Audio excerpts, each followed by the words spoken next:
Los ojos de Aline, de un cálido color miel, reflejaban la paciencia de quien entiende el lenguaje del azúcar. Sus manos, casi siempre con un rastro de harina bajo las uñas, eran las de una artista. En su pequeño reino, Dulce Corazón transformaba la mantequilla y el chocolate en obras de arte comestibles, pequeños monumentos a la alegría que se vendían antes de enfriarse. Esa noche, sin embargo, la dulzura se había evaporado. Se acercó a su esposo, Francisco, quien se ajustaba un reloj de oro frente al espejo del vestidor. El metal brillaba con una luz fría, casi agresiva. «¿A qué hora debemos estar listos?», preguntó ella, con una sonrisa cansada pero feliz tras un largo día en su pastelería. Francisco no se giró. Su voz, una cuchilla de hielo, cortó el aire tibio de la habitación. «Tú no vas a ir». Hizo una pausa, saboreando el poder de sus palabras. «¿Para qué? ¿Para que hables de tus pastelitos y me avergüences frente a mis socios? Será mejor que te quedes y limpies la casa. Al menos así serás útil». La dejó sola.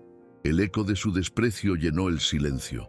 Un silencio que se rompió con el sonido casi imperceptible de algo que se quebraba dentro de ella. No fue un sollozo. Fue el crujido de una ilusión. Su vida, hasta ese momento, había parecido un postre bien equilibrado. Dulce Corazón era su orgullo. Ubicada en una calle coqueta de Polanco, la pastelería era un refugio de olores a vainilla y café recién hecho. La campanilla de la puerta tintineaba todo el día, anunciando a clientes que se habían convertido en amigos, en cómplices de sus creaciones. Recordaba la emoción de firmar el contrato de arrendamiento usando sus propios ahorros. Francisco lo había llamado un capricho adorable. Él siempre se había referido a su trabajo con esa condescendencia amable, la que se usa para hablar del hobby de un niño. «Es bueno que mi mujer se mantenga ocupada», decía en las cenas con sus amigos, los tiburones del mundo financiero. Aline sonreía, apretando el tenedor bajo la mesa, mientras ellos asentían, mirando a Francisco con admiración y a ella con una simpatía que picaba como el polvo. Su mundo era el de los números de 7 cifras, el de las inversiones de alto riesgo, el de ella, el de la harina y los huevos, mundos que según él nunca debían mezclarse. Pero las grietas llevaban tiempo apareciendo, finas como las líneas en un caramelo a punto de romperse. Hacía un par de meses, su tarjeta de crédito empresarial fue rechazada al intentar comprar un saco de chocolate belga. El pánico le heló la sangre. Cuando llamó a Francisco, él se rió. «Tranquila, mi amor, seguro es un error del banco, yo lo arreglo». Al día siguiente, la tarjeta funcionaba, pero una extraña inquietud se instaló en su pecho. ¿Por qué su cuenta, que era independiente, estaba atada a las de él de esa manera?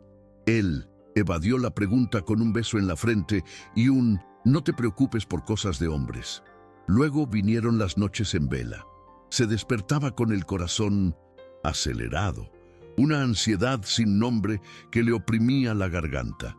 Lo atribuía al estrés de un pedido grande, a la preocupación por un horno que no calentaba bien, pero la verdadera fuente del frío estaba durmiendo a su lado, respirando con la calma de quien no tiene deudas emocionales.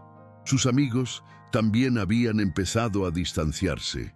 Sofía, su mejor amiga desde la universidad, ya no la llamaba para tomar un café.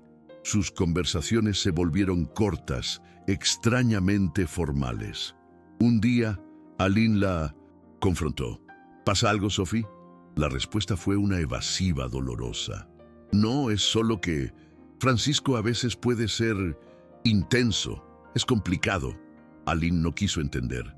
Defendió a su esposo, colgó el teléfono y sintió un vacío que ningún pastel podría llenar.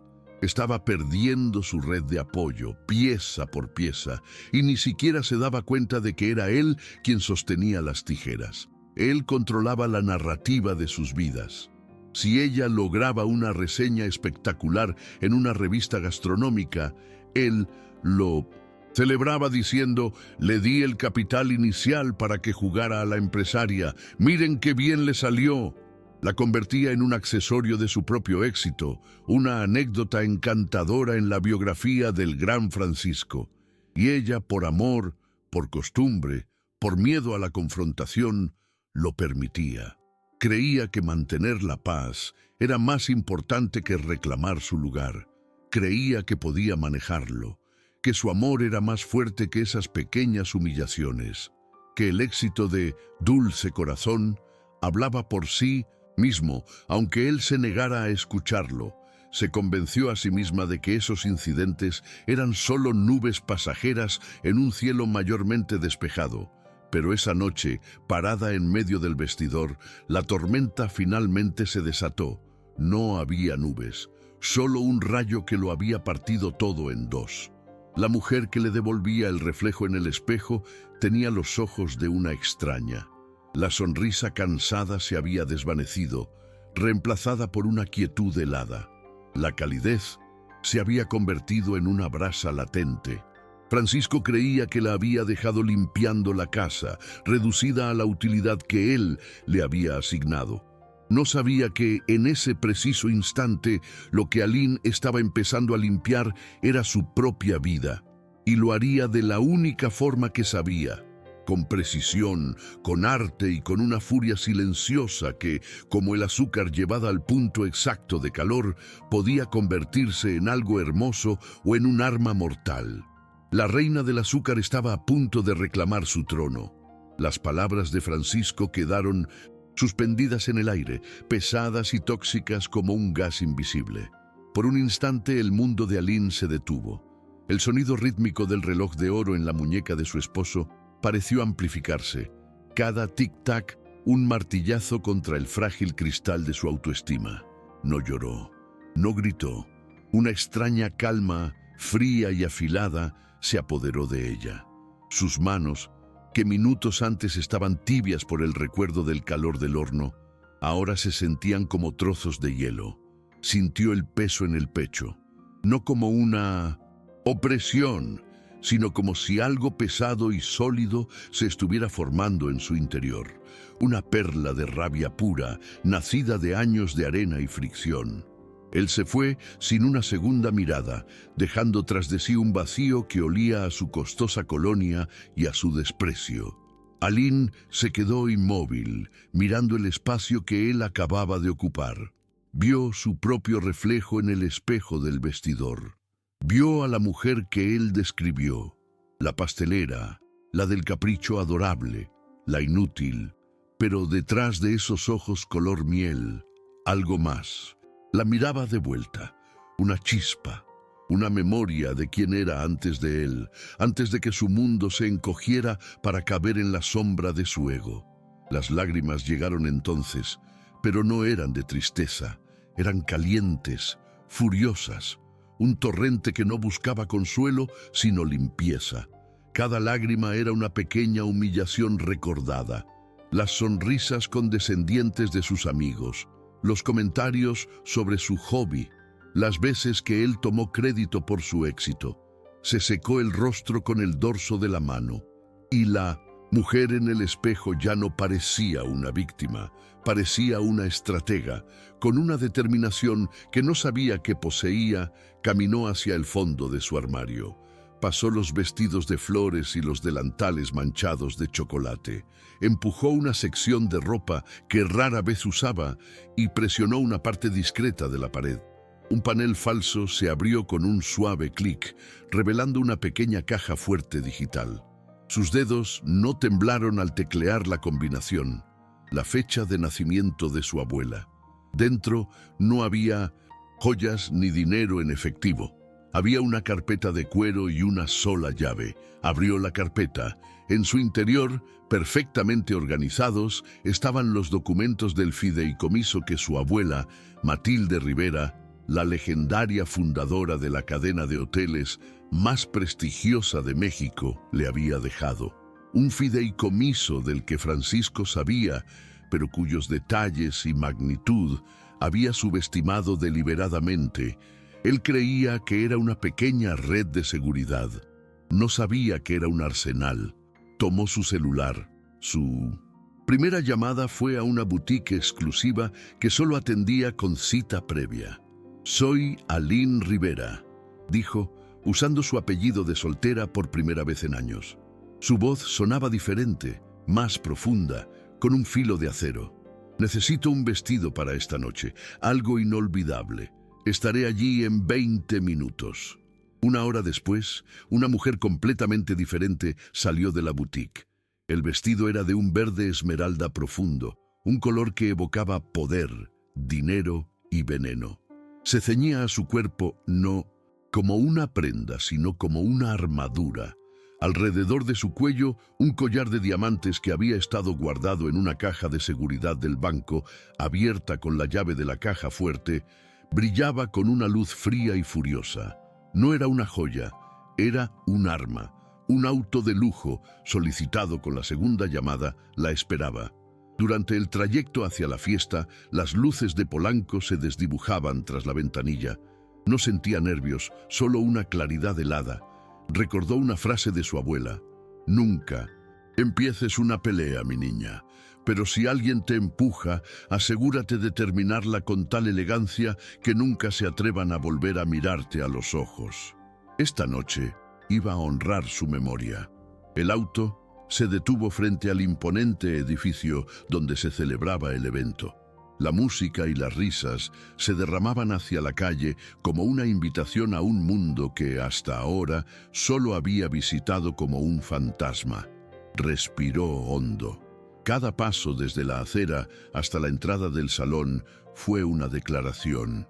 El portero la miró confundido antes de que su cerebro registrara la autoridad en su mirada y se apresurara a abrirle la puerta. Entró. El efecto fue instantáneo y absoluto. El murmullo de cientos de conversaciones se desvaneció en un silencio denso y pesado. Todas las cabezas se giraron. Vio a Francisco en el centro de la sala con una copa de champán en la mano, riendo con un grupo de inversionistas. Su risa se cortó a medio camino. La copa se detuvo a centímetros de sus labios. Su rostro pasó de la arrogancia a la incredulidad y luego al pánico. A su lado, una mujer más joven, con un vestido demasiado llamativo, la miraba de arriba a abajo. Su expresión, una mezcla de envidia y desconcierto. La amante. Aline ni siquiera parpadeó. Su estrategia era simple y letal: la indiferencia. Ignoró la mirada desesperada de Francisco y comenzó a caminar por la sala con la calma de una reina, inspeccionando su territorio. «Eduardo, qué gusto verte. ¿Cómo está tu esposa?», dijo, sonriendo a uno de los socios más importantes de Francisco. «Isabel, felicidades por el nuevo fondo. Escuché que fue un éxito rotundo». Conocía sus nombres, sus negocios, sus vidas. Siempre había escuchado, siempre había observado desde las sombras a las que su esposo la había relegado. Los invitados, desconcertados pero impresionados, le devolvían el saludo con un nuevo respeto. La veían no como la esposa de Francisco, sino como Aline Rivera, una fuerza por derecho propio. Con cada saludo, con cada sonrisa cortés, estaba desmantelando el mundo de su esposo, pieza por pieza, frente a todos los que él intentaba impresionar. Lo convirtió en un extraño en su propia celebración, un fantasma invisible, mientras ella se convertía en el sol alrededor del cual todos comenzaban a orbitar. La humillación era ahora un plato que se servía frío, y ella era la anfitriona del banquete. Francisco la buscaba con la mirada, abriéndose paso entre sus propios invitados con una urgencia que rayaba en la desesperación. Su rostro, usualmente una máscara de controlada arrogancia, estaba contraído por una furia mal disimulada. El murmullo de la sala había cambiado. Ya no era de admiración, sino de curiosidad, de cuchicheos que se cortaban en seco cuando él pasaba.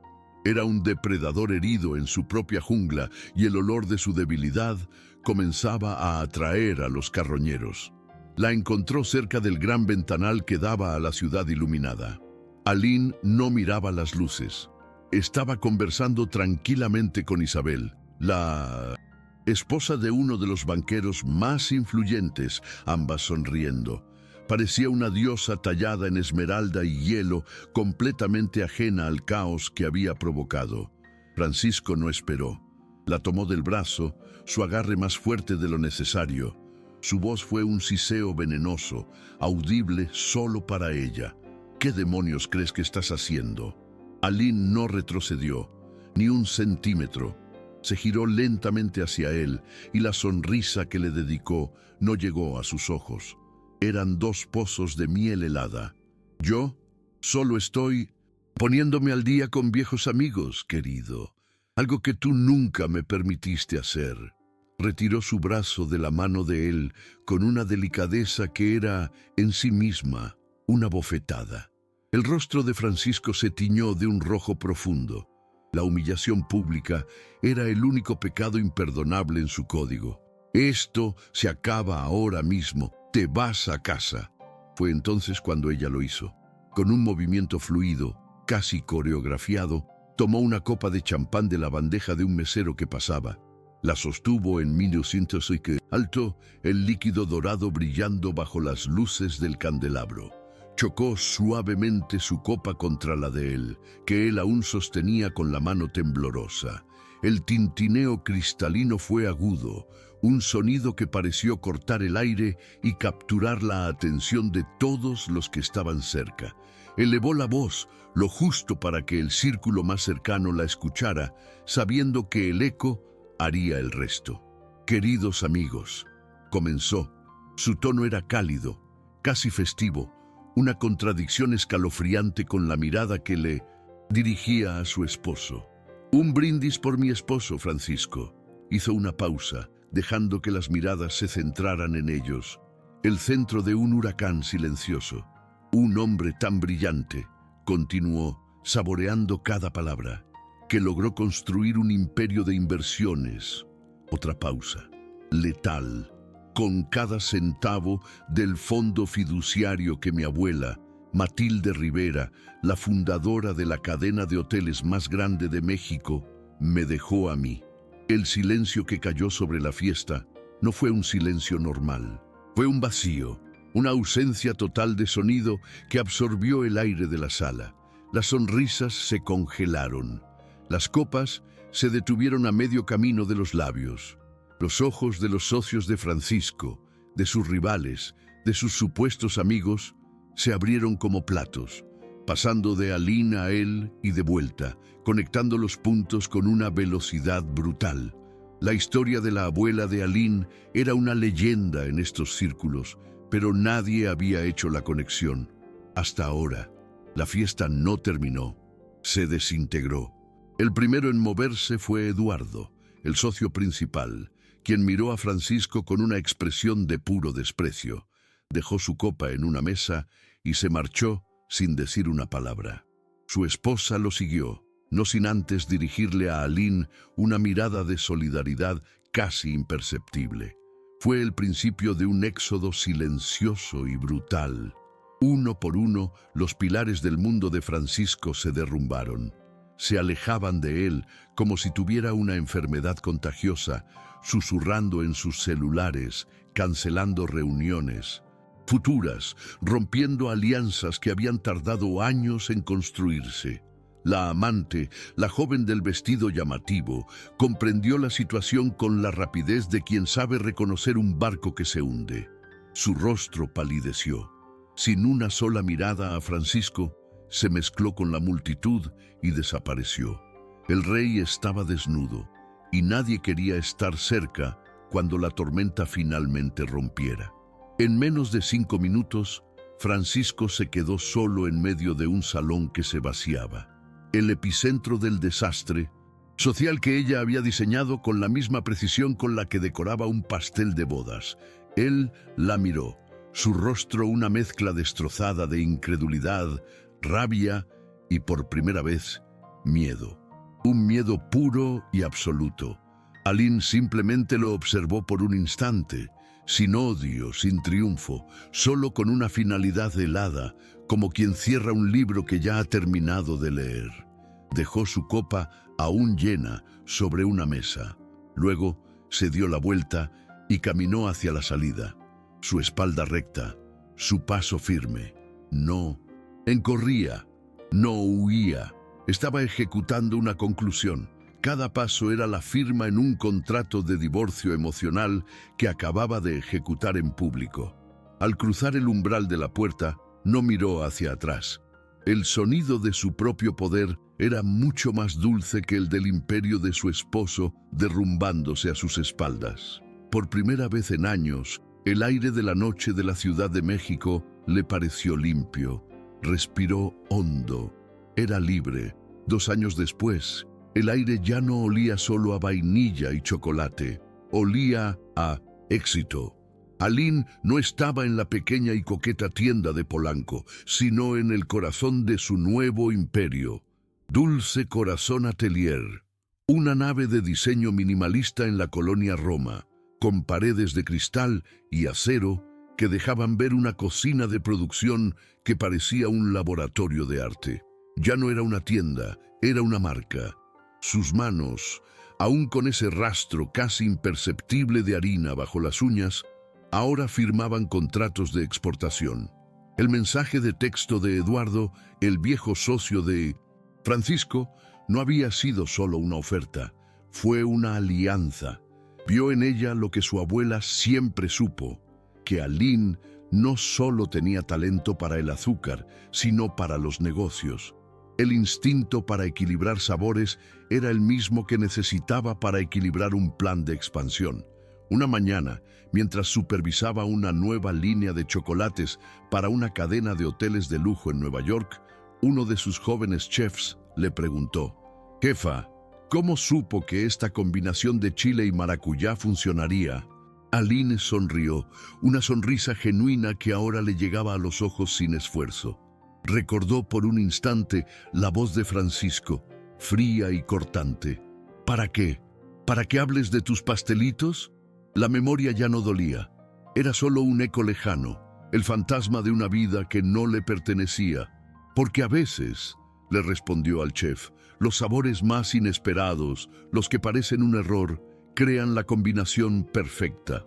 Tienes que confiar en el proceso, sobre todo cuando quema un poco al principio». El imperio de Francisco se había derrumbado con la misma rapidez con la que ella había construido el suyo. Las revelaciones de esa noche fueron solo la primera pieza de un dominó.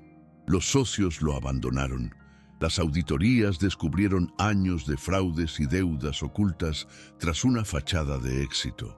La última vez que Aline supo de él fue a través de una pequeña nota en la sección financiera de un periódico digital. Vivía en otra ciudad, trabajando en un puesto de bajo nivel, borrado del mapa social que tanto le importaba. Ella leyó la noticia y cerró la pestaña del navegador. No sintió nada, ni satisfacción ni pena, solo el silencio de un capítulo finalmente cerrado. Su vida ahora era suya. Las noches de ansiedad habían sido reemplazadas por un sueño profundo y reparador. Sus amigas, como Sofía, habían vuelto a su círculo, esta vez para quedarse, construyendo una red de apoyo sólida, basada en la admiración y el cariño verdadero. A veces, después de un largo día, se sentaba en el balcón de su nuevo apartamento, un lugar que había elegido y decorado sola, y miraba las luces de la Ciudad de México. No sentía soledad, sino plenitud. La paz no era la ausencia de problemas, había aprendido, sino la certeza de que podía enfrentarlos. La mujer que se miraba en el espejo ya no era una extraña. Sus ojos color miel ya no reflejaban paciencia, sino poder, el poder de haber caído hasta el fondo y usar los pedazos rotos para construir una escalera.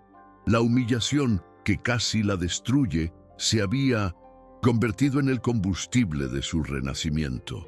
Porque a veces la vida te empuja a un precipicio no para que caigas, sino para que descubras que tienes alas.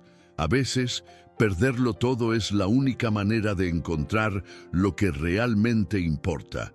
a ti misma. La historia de Aline no era sobre la venganza, era sobre la reconstrucción, sobre la alquimia de transformar el dolor en fuerza, el desprecio en independencia y el azúcar en un imperio. Comenta desde qué país estás viendo este video. Y si quieres escuchar más historias de coraje y renacimiento, suscríbete al canal.